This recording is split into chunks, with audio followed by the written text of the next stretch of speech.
Shabbat, c'est des louanges différentes, mais néanmoins, tout est fait pour la gloire de Dieu. Alléluia. Merci Seigneur.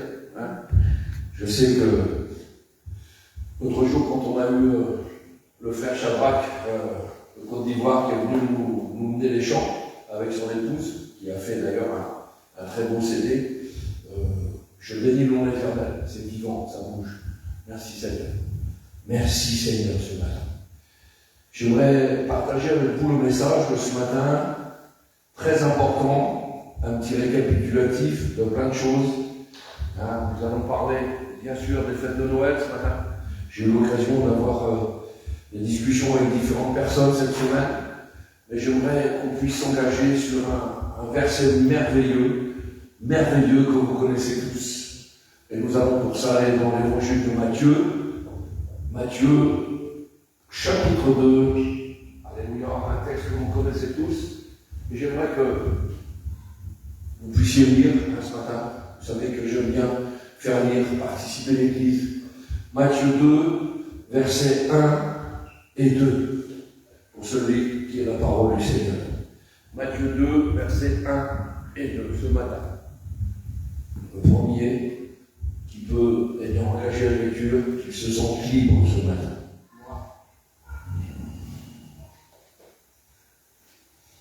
Alléluia. J'ai lu la parole de Dieu avec Jésus étant né à Bethléem en Judée, au camp du roi Hérode. Voici des mages coréens arrivèrent à Jérusalem et dirent: où est le roi des Juifs qui vient de naître? Car nous avons vu son étoile en Orient et nous sommes venus pour l'adorer. Amen. Amen. Amen. D'autres versions dans la Bible juive complète, Yeshua naquit à Bethléem, sur la terre de Yehuda, à l'époque où Hérode était roi. Or, des mages venant de l'Est arrivèrent à Jérusalem. Non, c'est Jérusalem. Et demandèrent où est le roi des Juifs qui vient de naître, car nous avons vu son étoile à l'Est et nous sommes venus l'adorer. Amen. Amen. Vous avez bien retenu la lecture de ce matin? On va lire ensemble. Alors ce matin, Seigneur, tu vas nous donner encore la possibilité de comprendre cette parole, alléluia, qui est merveilleuse. Nous allons parler ce matin de notre enfant Messie, de notre enfant Sauveur, de notre enfant Christ. Amen. Merveilleux. Alors nous avons lu bien Matthieu 2, on est bien d'accord. Je refais une écriture pour voir si vous avez bien suivi ce matin. Jésus étant né à Bethléem en Judée le 25 décembre au temps du roi Hérode. Marqué comme ça? Non. Bon, je n'ai pas compris. Non. Marqué comme ça? Non. Ah, c'est pas marqué le 25 décembre. Et pourtant, on fête le Noël le 25 décembre. Non. La Bible ne dit pas. La Bible ne dit pas le 25 décembre. C'est pourquoi Noël est une fête qui a été inventée. Alors c'est Noël, si vous voulez, pour les catholiques romains, ça se trouve le 25 décembre sur le calendrier grégorien. Pour les orthodoxes, c'est le 7 janvier sur le calendrier julien. Ah, quel décalage. Notre Noël à nous ce matin, c'est de savoir qu'il nous est né un sauveur. Alléluia. Et c'est le plus important. La Bible ne donne pas de datation. Jésus est peut-être né en février ou en octobre, on ne sait pas. Mais nous avons quelques indications pour ceux qui lisent la parole de Dieu. Hébreux 1, nous avons quelques indications, puisque les troupeaux commençaient à sortir en Israël.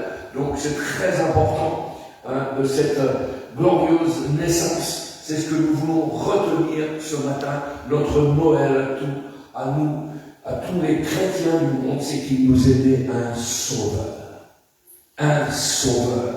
Nous ne savons pas, mais ce que nous savons et devons retenir fermement ce matin, c'est qu'il est venu sur cette terre et qu'il est venu pour nous sauver. Quel privilège! Quel privilège ce matin!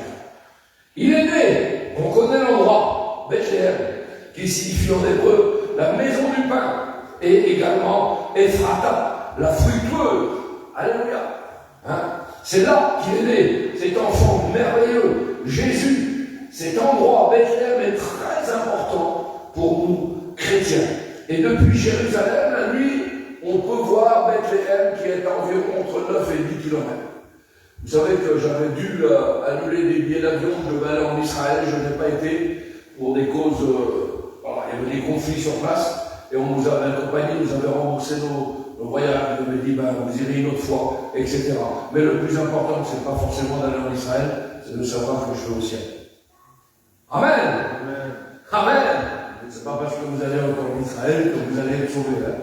C'est parce que vous faites la volonté de Dieu que vous irez au ciel. Et c'est le voyage le plus important. Alléluia. Alors nous allons méditer ce matin sur ces événements qui ont lieu.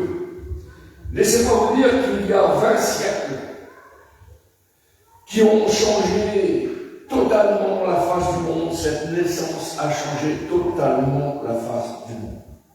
Le calendrier même, aujourd'hui, eh bien, est secoué, bouleversé, parce que maintenant, ils ont encore, aujourd'hui, au XXIe siècle, nos dates sont avant Jésus-Christ et après Jésus-Christ. Quelle différence! Donc Jésus a vraiment bouleversé même le calendrier par rapport à sa naissance. Comment cela a-t-il débuté? On va refaire cette histoire ensemble. C'est merveilleux. Il y a eu un ange de Dieu, puissant, qui se tient devant le trône de Dieu, qui s'appelle Gabriel. Gabriel a été envoyé par le Seigneur dans une petite bourgade, dans un petit village appelé Nazareth. Il est allé vers une jeune fille appelée Marie. Il a parlé à Marie. Et il est entré chez elle et lui a dit « Salut Marie ». À qui une grâce a été faite. Bon. Le Seigneur est avec toi. Laissez-moi vous dire que Marie a dû être totalement troublée par l'apparence de ce personnage qui devait être majestueux et puissant. Et Gabriel lui a fait une annonce. L'ange lui dit, ne crains pas, Marie, car tu as trouvé grâce devant Dieu et tu vas devenir enceinte. Tu enfanteras un fils, tu lui donneras le nom de Yeshua, il sera grand, il sera appelé fils du Très-Haut, et le Seigneur Dieu lui donnera le trône de David, son père. Il régnera sur la maison de Jacob éternellement, et son règne n'aura pas de fin. Quelle annonce! C'est une annonce merveilleuse, alléluia! Quelle beauté! Question de Marie. Il y a juste une question de Marie. Comment cela va-t-il se faire? Comment cela va-t-il se faire? Puisque je ne connais pas d'homme. Et l'ange lui répond, le Saint-Esprit, alléluia, va venir sur toi et la puissance du Très-Haut va te couvrir de son ombre. C'est pourquoi l'enfant saint, l'enfant différent qui va naître de toi sera appelé Fils de Dieu. Fils de Dieu. Et Gabriel va rajouter, rien n'est impossible à Dieu. Est-ce que vous croyez ça? Rien n'est impossible à Dieu. Et Marie répond, regardez cette foi extraordinaire. Je suis la servante du Seigneur, qu'il me soit fait comme tu le déclares. Quelle beauté! Quand Dieu vient vous parler, est-ce que nous discutons? Est-ce que nous rentrons dans des questionnements? Non! Marie dit, je suis ta servante, qu'il en soit fait selon ta volonté, selon ce que tu déclares. Nous voyons que l'annonce a été faite de façon particulière. Un ange céleste, on lui dit que le Saint-Esprit va venir sur elle. C'est miraculeux. Et Marie a démontré une des plus grandes foi que l'on peut trouver dans la parole de Dieu. Tout cela est miraculeux. Cela est arrivé une seule fois dans l'humanité. c'est elle qui allait concevoir le Messie, le Sauveur du monde. Dieu le Fils allait venir au travers d'un canal humain sur la terre. L'histoire de Jésus, l'histoire de l'incarnation, l'histoire de l'ange Gabriel venant vers Marie à Nazareth est merveilleuse. Alléluia! J'aime me repasser les histoires de la parole de Dieu. Il y avait un cantique qui nous disait, rappelons de cette histoire, rappelons-nous de cette histoire. Il est bon de se rappeler les histoires de la parole du Seigneur. Quand vous regardez, des fois on a des petits coups de mou dans nos vies spirituelles, relisons un petit peu les 4 évangiles principaux, les évangiles synoptiques, et ça nous redonne un coup de fouet, parce qu'on voit tous les miracles que Jésus a accomplis durant son ministère. Alléluia. Qu'il est bon de nous repasser l'histoire dans nos cœurs, ça rafraîchit nos muscles et ça nous donne une vigueur exceptionnelle. Alléluia. L'histoire de Jésus, quelle beauté. Marie est une héroïne de la foi. Imaginez la foi. Regardez bien la définition, vous la connaissez tous. La foi est une ferme assurance des choses que l'on espère, mais la démonstration des choses qu'on ne voit pas. Quelle foi a eu Marie?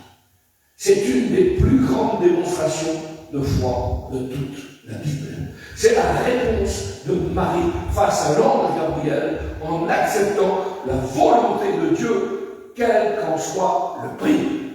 Est-ce que ce matin, nous sommes capables, quel qu'en soit le prix pour nous, d'accepter la volonté de Dieu pour nous? Est-ce que nous l'acceptons?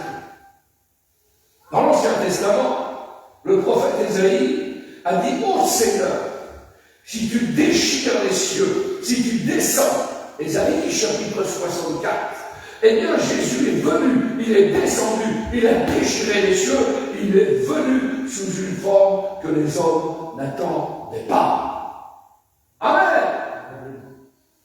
J'aimerais vous dire que malheureusement, 2000 ans plus tard, Jésus va revenir et les hommes ne l'attendent pas plus qu'il y a 2000 ans. Rien n'a changé. Incrédulité. On ne croit pas. On ne croit pas. Et pourtant, il ne viendra. Il est venu sous la forme du petit bébé dans une mangeoire. Beaucoup de choses à dire sur la mangeoire, préfiguration de la croix, c'est un autre débat. Il est venu dans une mangeoire, il va venir avec puissance, avec gloire, avec autorité, le sauveur du monde, premièrement pour enlever son Église dans le ciel, avant que les jugements de Dieu ne tombent ici-bas sur cette terre. Amen. Notre premier Noël, le premier Noël des bergers, quelle beauté. Les bergers gardaient les brebis la nuit. Ils étaient là et là. Et il est dit que soudain, en pleine nuit, un ange du Seigneur leur apparut. Et la gloire du Seigneur resplendit autour d'eux. Imaginez-vous un petit peu la scène. En pleine nuit, pleine lumière, un sauveur vous est né. Ils sont remplis de foi, ces bergers. Et ils croient. Et ils se sont dit les uns aux autres, allons et voyons ce qui est arrivé. Amen. J'espère que quand nous avons rencontré le Seigneur, nous avons dit les mêmes choses. Allons, voyons ce que le Seigneur peut faire pour ma vie, ce qu'il a fait pour ma vie. Les bergers sont allés donc à Bethléem. Ils ont trouvé les choses exactement comme ça leur avait été communiqué. Exactement de la même façon que cela leur avait été annoncé. L'évangile n'a pas changé. Ce qu'il dit se produira. Amen. La parole est invariable. Ils trouvèrent Marie et Joseph et le petit enfant couché dans une mangeoire. Chers amis, comme pour ces bergers, ce qui nous est annoncé dans la parole de Dieu va se réaliser à la lettre. À la lettre. Aujourd'hui, 2000 ans d'histoire depuis la naissance de Jésus. Notre monde actuel, depuis ces événements, tout est inscrit, tout est prophétisé.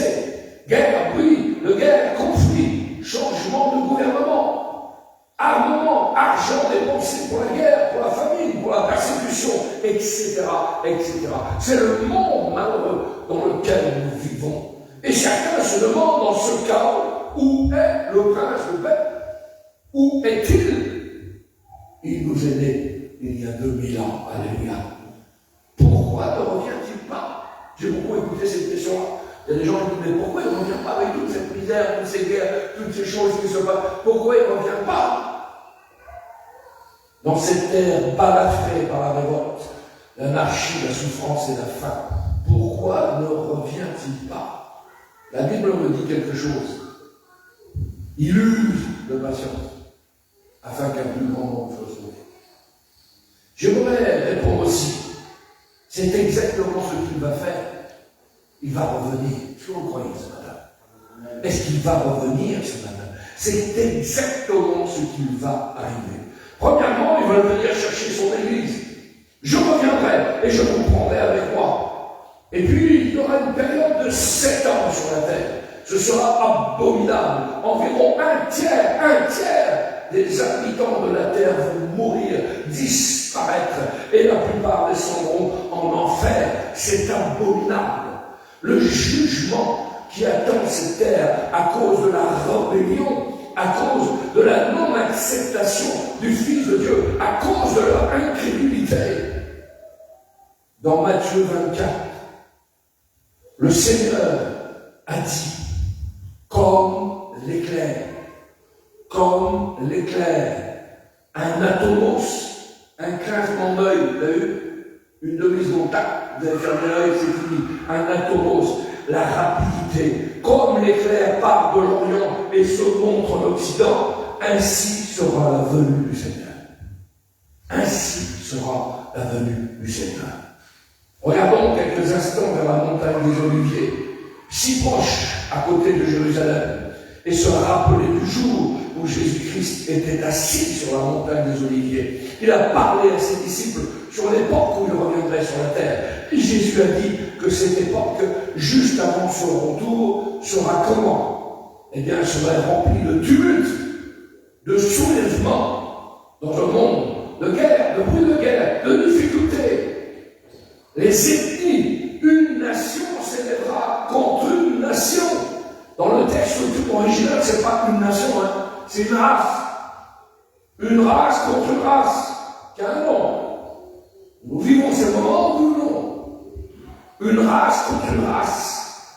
Un royaume contre un royaume. Il y aura en divers lieux des famines, des tremblements de terre. Tout cela ne sera que le début des douleurs. C'est ce que le Seigneur a déclaré. Donc, nous voyons actuellement tout cela autour de nous. Et l'apôtre Paul a décrit cette génération en disant, sachez que dans les derniers jours, et nous y sommes, il y aura des moments très, très difficiles. Égoïstes des gens, amis de l'argent, fanfarons, hautains, blasphémateurs, rebelles à leurs parents, ingrats, irreligieux, insensibles, déloyaux, calomniateurs, intempérants, cruels, traîtres, emportés, enflés d'orgueil, ils aimeront le plaisir plus que Dieu. Ils auront une apparence, c'est vrai. Ils auront un vernis de religion, de christianisme, mais ils en renieront ceux qui ont fait la force. Voilà comment l'apôtre Paul a décrit la génération où Jésus-Christ va revenir. Nous avons des événements mondiaux aujourd'hui, actuellement, que nous commençons à comprendre à l'aide de la parole de Dieu. On ne commence pas à comprendre à l'aide de BFM TV, Mixed News et toutes ces chaînes d'information.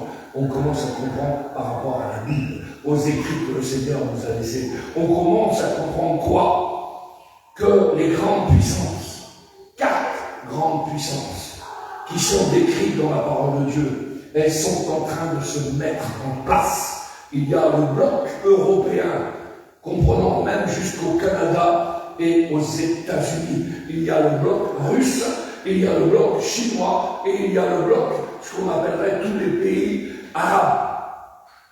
Tout cela est en train de se mettre en place. Pourquoi? Pour le plus grand conflit mondial qui se passera en Israël, dans la grande vallée immense d'Armageddon, où le sang, décrit la Bible, où le sang arrivera à la hauteur du museau des chevaux. Cela sera inimaginable sur un espace de 200 km environ. Ces puissances-là vont s'affronter juste avant le retour de Jésus-Christ du haut des cieux avec une église triomphante. Tout est décrit. Et à partir de là commencera un règne de fer. Un règne millénaire où Jésus-Christ va régner. À partir de la capitale mondiale qui sera Jérusalem. Jérusalem qui deviendra pendant 1000 ans la capitale mondiale, et durant ce temps, Satan aura été enfermé pendant ce millénaire en enfer. Que Dieu soit béni. Avant ce temps-là, la Bible sera prêchée à toutes les nations. La Bible sera prêchée à toutes les nations. La Bible ne dit pas, la Bible sera crue. Très important. La Bible sera prêchée à toutes les nations.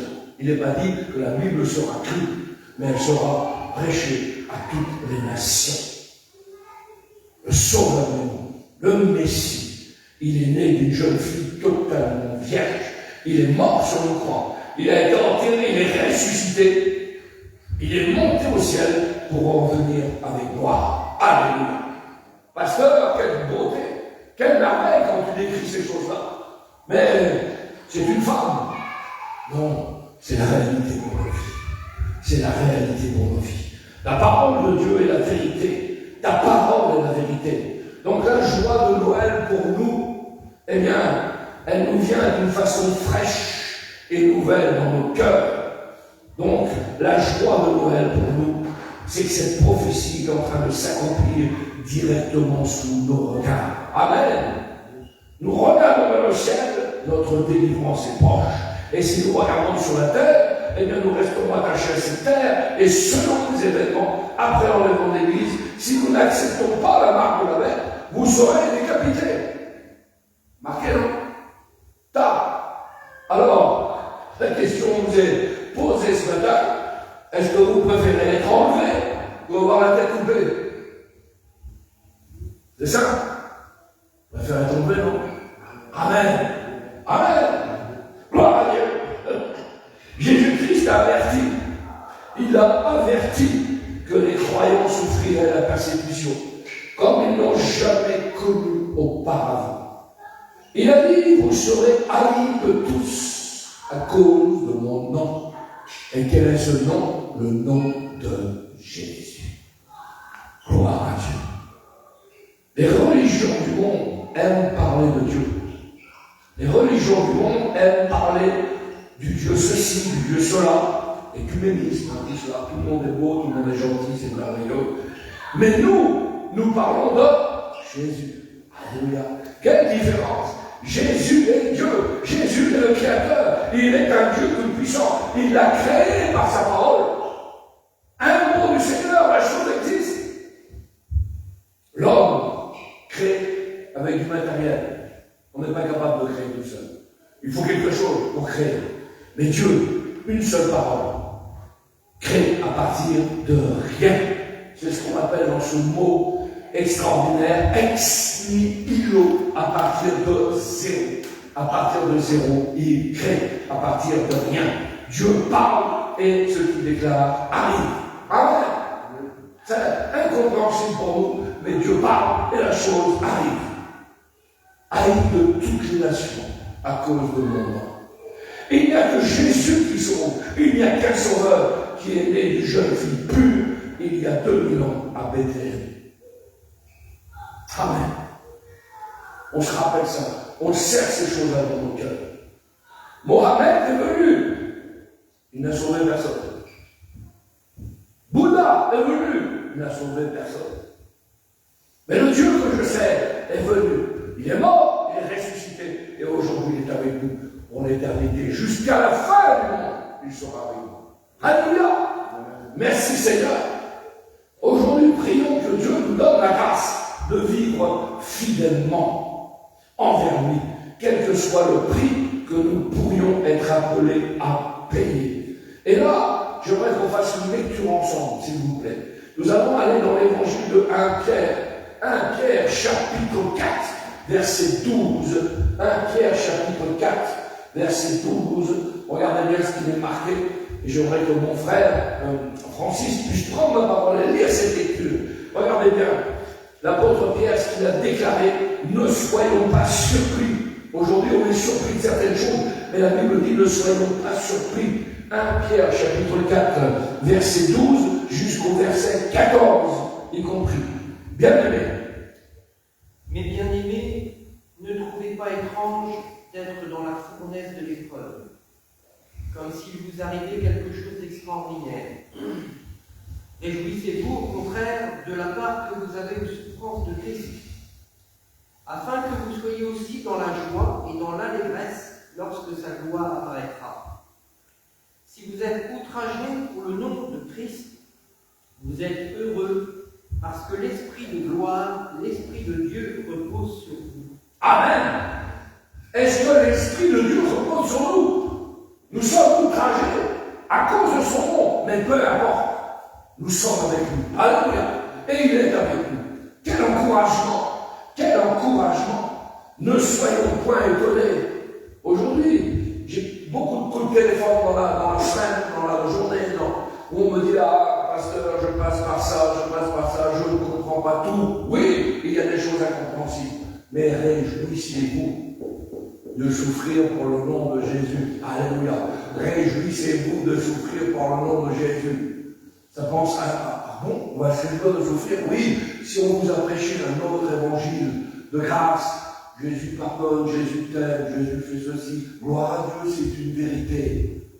Mais si on vous a prêché un évangile sur des pétales de rose et tapis rouge, archi fou. Il faut être prêt à accepter les souffrances pour vivre selon la volonté de Dieu. Jésus est né à Bethléem il y a 2000 ans. Et au travers de ces événements, il y a 4 réponses, 4 réactions qui pourraient s'appliquer à nous-mêmes. Amen. On va voir ensemble. Bethléem, seulement à 9 km de Jérusalem. Mais c'est un des voyages les plus difficiles à faire. Pour beaucoup de gens, pour qu'ils comprennent qui est véritablement Jésus-Christ et pourquoi il est venu. À Bethléem, nous voyons une mangeoire. Et à Jérusalem, nous voyons une croix et un tombeau vide. La première réaction dans ce texte que nous avons lu en introduction, c'est l'hôtelier de Bethléem. L'hôtelier de Bethléem. Marie et Joseph voulaient trouver une pièce adéquate pour que le nouveau-né puisse être dans de bonnes conditions. Aujourd'hui, nous avons des hôpitaux. À l'époque, un petit peu plus ancienne, des sages-femmes qui mettent dans la maison. Je sais que dans certains encore continents, ça arrive. Merci Seigneur. On préparait, on nettoyait. Tout était fait pour accueillir le nouveau-né. Et là, Marie et Joseph vont vers cet hôtelier. Mais à l'époque, à Bethléem, c'était le recensement. Il y avait beaucoup de gens, il y avait beaucoup de va-et-vient. Beaucoup de gens. Et pas de place dans les auberges. Aujourd'hui, c'est exactement la même chose, bien-aimés du Seigneur. Les gens sont préoccupés par les soucis du monde, les soucis des richesses. Et la Bible déclare dans Luc chapitre 2, il n'y avait pas de place pour Joseph et Marie dans l'hôtellerie. Tout était complet. Alors vous êtes bien gentils, oui je vois que vous avez un besoin particulier, Joseph et Marie c'est bien, oui, mais j'ai plus de place. Je suis affairé, j'ai beaucoup de clients, j'ai beaucoup de ceci. Si vous voulez là-bas, dans le fond, il y a des tables à la vie. C'est tout ce que je peux vous donner. C'est tout ce que je peux vous donner. Il était affairé. Jésus a donné une histoire, bien aimé. Une histoire que j'aimerais vous rappeler, où beaucoup de gens ont trouvé une excuse par rapport à la vie. une excuse par rapport à la vie, à l'évangile. Et j'aimerais vous redonner ces excuses. Un homme organise un grand dîner. Tout était déjà prêt. Tout. Et puis il a dit, venez vous rassasier, venez manger. Tous, unanimement, se mirent à s'excuser. Le premier dit, dans Luc 14, verset 19, j'ai acheté un champ, t'es bien gentil, tu m'as invité à venir à la réunion, on peut changer, hein. Tu m'as invité à venir à l'église, mais bon, écoute, mon gars, c'est bien gentil, hein, mais j'ai acheté un champ. Bon, il faut que j'aille voir le champ. Hein, autre chose à faire. Excuse-moi. Ah, bon, d'accord. Un autre m'a dit, j'ai acheté 5 paires de bœufs. Il faut que j'aille les essayer. Allez, excuse-moi, pasteur. Aujourd'hui, on va mettre ça à notre époque. Hein. On va imaginer un petit peu la chose. J'ai acheté un nouveau 4x4, donc je vois comment ça marche. Nouvelle voiture, j'ai autre chose à faire. Excuse-moi, j'ai pas le temps. Ah. Un autre dit, moi, je viens de me marier. J'ai pris des billets d'avion pour les îles là-bas. Alors, t'es bien gentil. Un autre jour, peut-être, mais je me marie, je pars en voyage avec mon épouse. Ah oui, c'est pourquoi je ne puis pas aller. Bien-aimé, que d'excuses. On invite les gens. Et le diable est très fort pour formuler les excuses qui sont toujours valables. Rien n'a changé. Et c'est la réponse que des millions de personnes donnent aujourd'hui à Jésus. Excuse-moi, hein? Ouais, c'est bien. Merci Seigneur. Mais la réponse de la préoccupation, elle est là. La Bible dit qu'ils ne sont pas souciés de connaître Dieu. Ils ne se sont pas souciés de connaître Dieu. Donc, comme l'hôtelier, pas de place pour Jésus. Pas de place. Je suis désolé, il n'y a pas de place. Mais Dieu prend trop de place pour Satan. Alors, on a beaucoup de place pour les choses du monde, les priorités matérielles, les choses prennent toujours la première place. Mais notre première place à nous doit être le Seigneur Jésus. On n'a pas un Dieu qui passera en deuxième position. Notre Seigneur doit passer en première position avant toute chose. Un exemple, je suis content, les enfants sont partis. Je ne sais pas, monsieur, je ne sais pas ce que vous avez dit, si on éduque nos enfants par rapport à ça, mais je suis obligé de faire un petit parallèle. Le Père Noël, le cher Papa Noël, le plus grand mensonge que la terre ait porté. Et il n'y a pas de hasard. On va voir les choses, comment elles sont formulées. Le Père Noël, le plus grand mensonge que la terre ait porté, la plus grande contrefaçon. Allez bien, pas de hasard. Contrefaçon très bien limitée. Qu'est-ce qu'a dit Jésus? Je suis la vérité, le chemin et la vie. Amen. Vous êtes d'accord avec moi, hein? La Bible dit que pour les menteurs, leur part est dans les dents de... Oui, vous me suivez toujours? Regardez bien. Ta parole est la vérité. Jésus a dit à des gens très religieux, vous avez pour père le diable. Comment c'est possible? Dans l'église, on fait le Seigneur, vous avez pour père le diable. Est-ce possible? Des gens qui vont à l'église, qui ont un vernis religieux. Notre père, c'est Satan. D'où cette fête catholique romaine. Si c'était moi qui vous disais, pasteur Christophe, alors là, quel manque d'amour dans son cœur. Il n'est pas assez ouvert. Christophe, il est trop dur. Il n'est pas assez ouvert. Il n'est pas assez gentil. Il n'a pas manque d'amour. Il manque d'amour, mon frère. Il manque d'amour. Mais bonne nouvelle, c'est pas moi qui vous le dis. C'est Jésus qui a dit ça. Alléluia! C'est pas moi, c'est Jésus qui a dit ça. Alors vous parlez avec lui, vous direz ce que vous attendez de lui dire, mais ce n'est pas moi qui vous le dis. Il faut faire face à la réalité du Père Noël. C'est un mensonge. C'est une mythologie. C'est un dieu païen. C'est une idole. C'est une séduction très bien planifiée pour faire quoi? Pour remplacer Jésus-Christ. Où tu vas où là? On va voir ensemble. Vous voulez qu'on voit ensemble? Les similitudes? Regardez bien la contrefaçon. Les petits enfants écrivent au Père Noël. Moi aussi, quand j'étais petit, j'écrivais au Père Noël. Papa Noël, je voudrais ceci, je voudrais cela. En passant, je voudrais que tu guérisses mon papa, que tu raccordes le foyer d'un tel. S'il te plaît, tu peux intervenir sur ma maman qui a des problèmes comme ça. Mon papa n'a pas de travail. On écrit tout au Père Noël. Tout au Père Noël. Et on a appris à ces enfants à placer leur foi dans une invention mythique. Dans une fable. Dans une société qui est en adoration devant l'argent. On leur a appris que ce Père Noël peut faire toutes les choses que Jésus peut faire.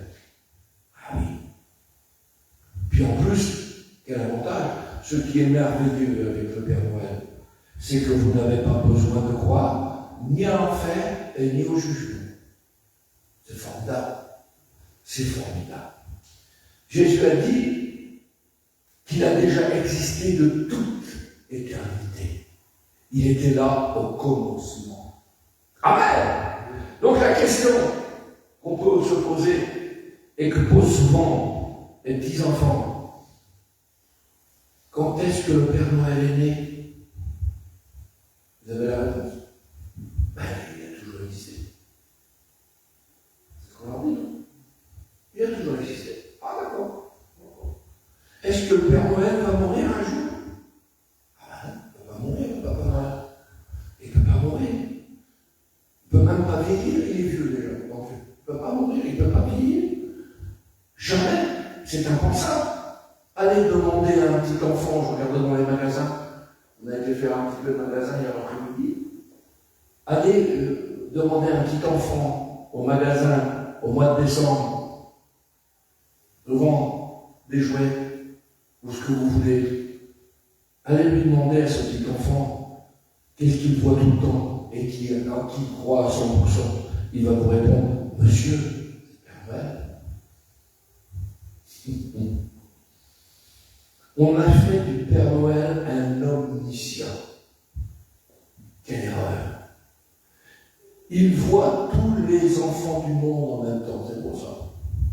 Quelle fable, quel mensonge. Jésus prenait les petits enfants dans ses bras. Ça, c'est une belle image. Le Père Noël les prend sur ses genoux. On fait des queues, la fille. On l'a fait. Moi, je fais. Je parle pour moi, déjà, on l'a fait, ces choses-là. On a pratiqué ces choses-là.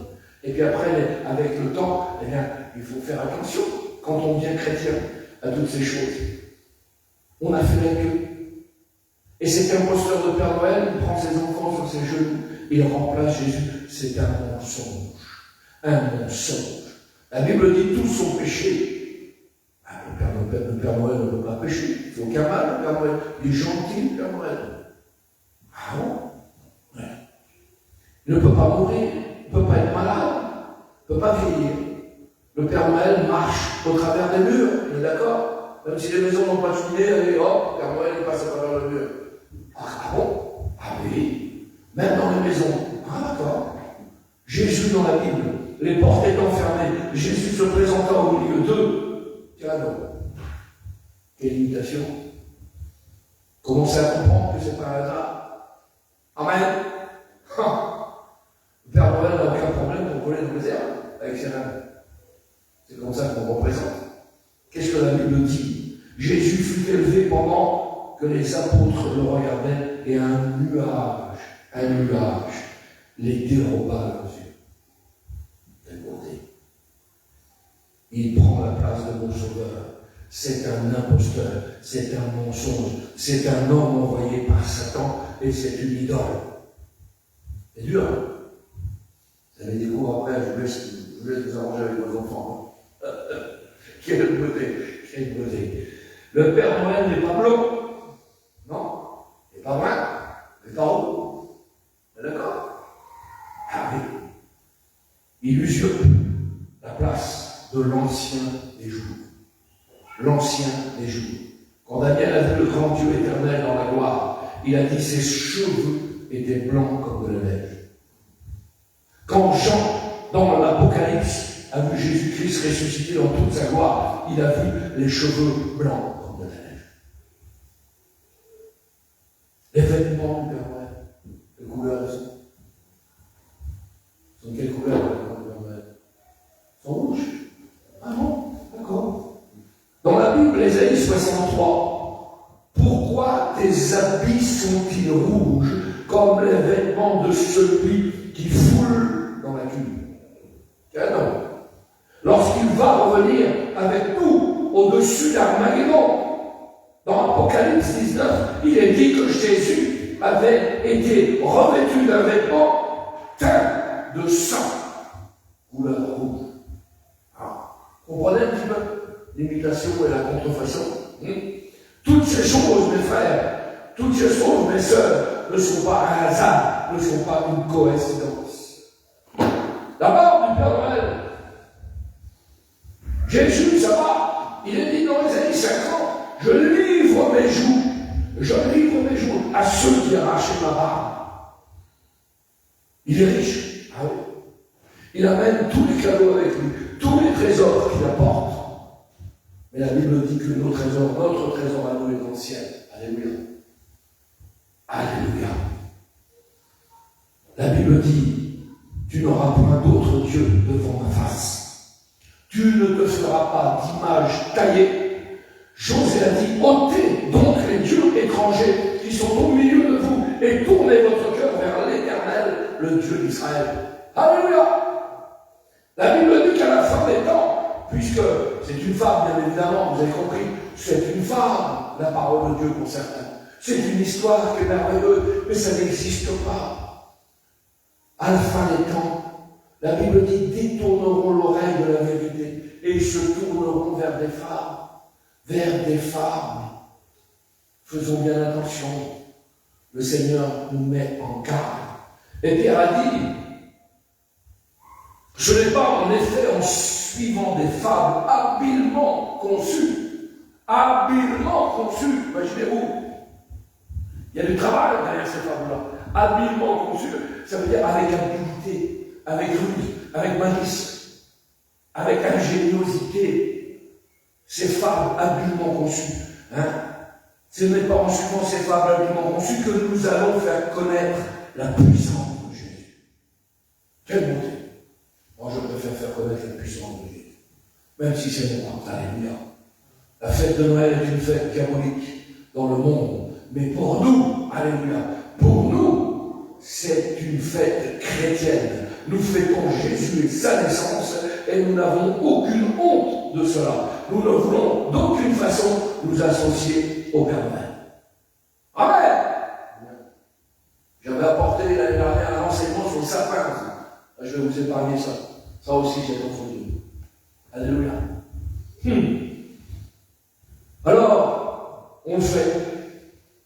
Pour les enfants, pour les petits-enfants. Des cadeaux, machinalement.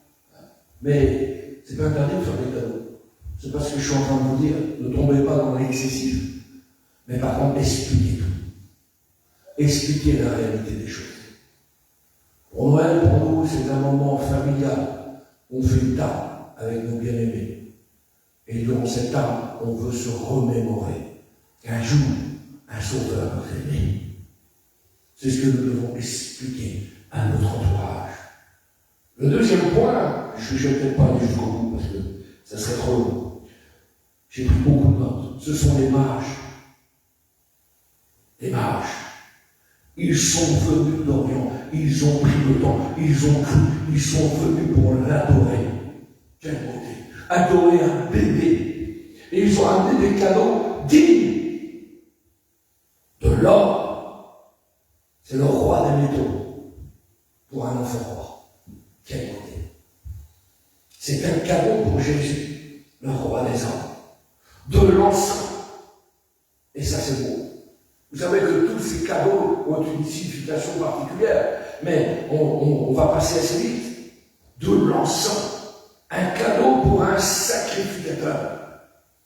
Laissez-moi vous dire que Jésus allait être sur la croix, non seulement notre sacrificateur, mais notre sacrifice. Quelle beauté! Quelle beauté! En même temps, il est l'agneau et le berger en même temps. Je ne sais pas si on réalise ça, hein? C'est très important. Il est l'agneau et le berger en même temps. Il est tout T-O-U-T. Arrivé à Jérusalem, où est le roi des Juifs qui vient de naître? Quelle beauté! Quelle beauté! Ils sont venus les mages et Dieu leur a parlé en songe.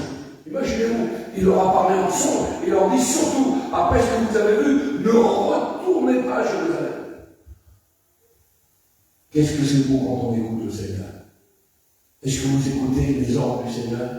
Que ce soit en songe, en révélation, par un autre frère? La Bible dit qu'ils sont repartis par un autre chemin. Quelle beauté, Francis, c'est merveilleux. Ils sont repartis parce qu'ils sont à l'écoute de leur Dieu. Si on est à l'écoute de notre Dieu, on ne peut pas se tromper. Quand on se trompe, bien souvent, c'est parce qu'on a des raisonnements trop charnels, trop humains. On met nos sentiments dans les réactions que nous avons. Et quand le Seigneur parle, il parle tantôt d'une manière et tantôt d'une autre, c'est pour notre bien. Il leur a parlé ensemble. Et il leur dit, surtout, vous avez vu ce que vous avez vu, ne retournez pas à Jérusalem. Ils sont repartis par un autre chemin. Quelle beauté de croire dans la toute-puissance de Dieu. Dieu parle à ceux qui sont soumis. Dieu parle à ceux qui font des efforts. Dieu parle à ceux qui cherchent Dieu. Dieu parle à ceux qui connaissent la parole de Dieu. Dieu nous dit. Laissez-moi vous dire que si vous avez ce livre de chevet et que vous le méditez, Dieu parle et vous ne serez jamais déçus. Dieu ne nous enverra pas dans un mur. Dieu ouvrira toujours votre route. Alléluia. Et il vous conduira. Mais des fois, nous sommes rebelles. Je suis rebelle.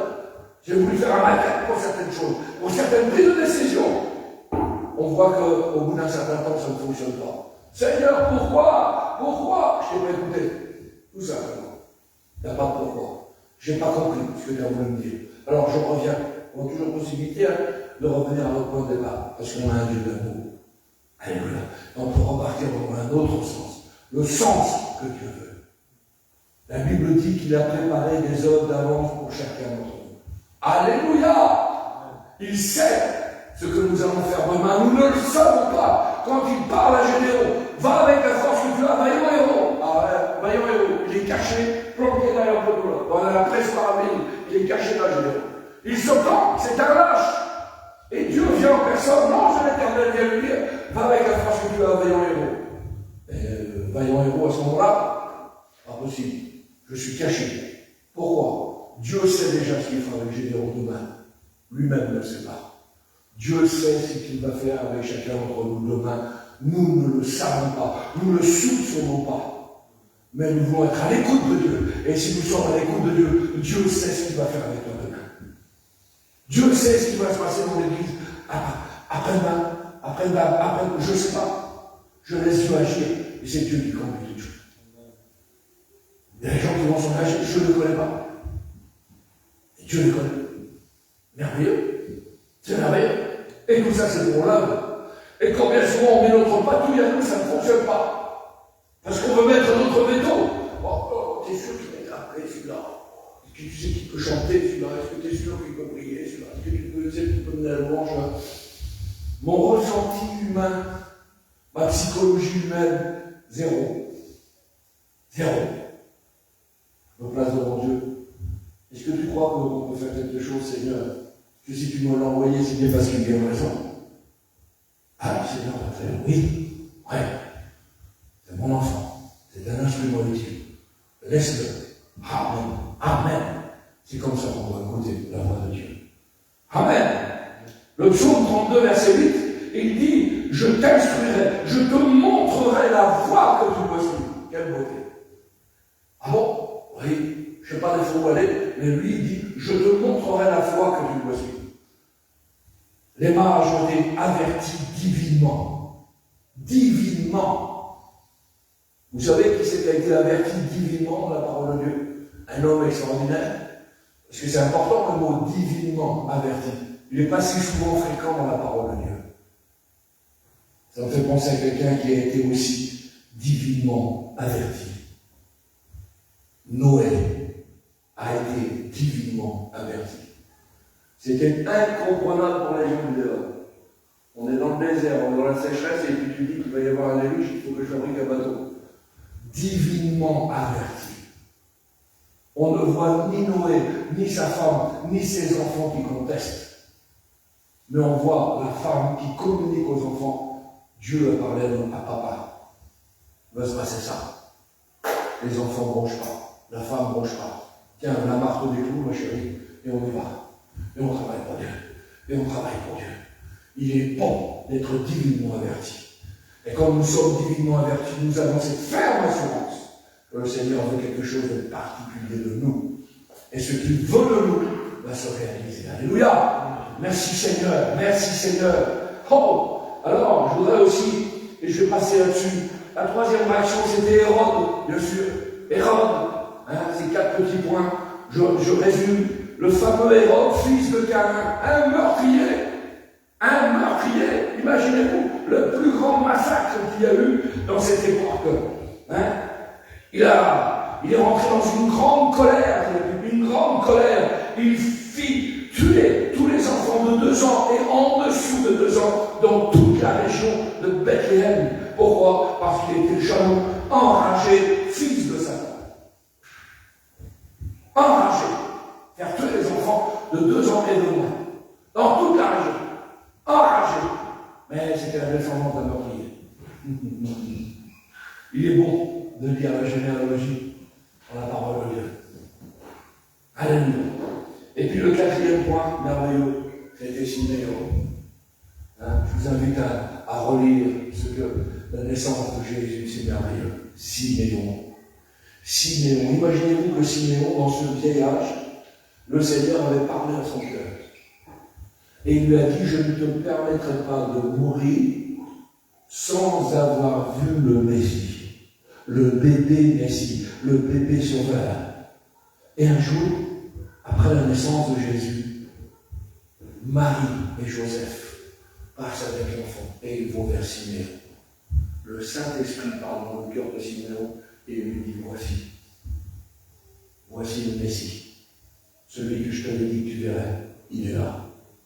Et Siméon a prié pour lui, alléluia, quelle beauté. Si la promesse tarde, attends-la. Elle s'accomplira certainement. Je ne sais pas ce que Dieu a promis sur ta vie. Je ne sais pas ce qu'il a promis sur ton cas particulier, sur ton foyer, chez toi. Mais laisse-moi te dire que les promesses de Dieu sont oui et amen. Elles sont incontestables, elles sont incontournables, elles sont oui et amen, et elles sont vraies. Ce que le Seigneur avait promis à Siméon s'est accompli. Il a vu l'enfant Messie. Gloire à Dieu ce matin. Je vais arrêter là. Le Seigneur a parlé. Merci Seigneur, parce que j'ai tellement à dire. Et c'est par force de parole. Vous avez compris. Est-ce que j'ai pas compris? Je ne veux pas réussir à vous faire comprendre. Le Saint-Esprit vous fera comprendre. Je vous invite à refaire cette lecture ce matin. Cette lecture merveilleuse de notre Noël à nous. Ce Noël merveilleux, c'est qu'un Sauveur vous est né. Alléluia. Seigneur, nous voulons te bénir et te rendre grâce. Te dire merci ce matin pour la parole de Dieu. Merci parce que tu es merveilleux et tu nous rappelles ces choses formidables. Comment que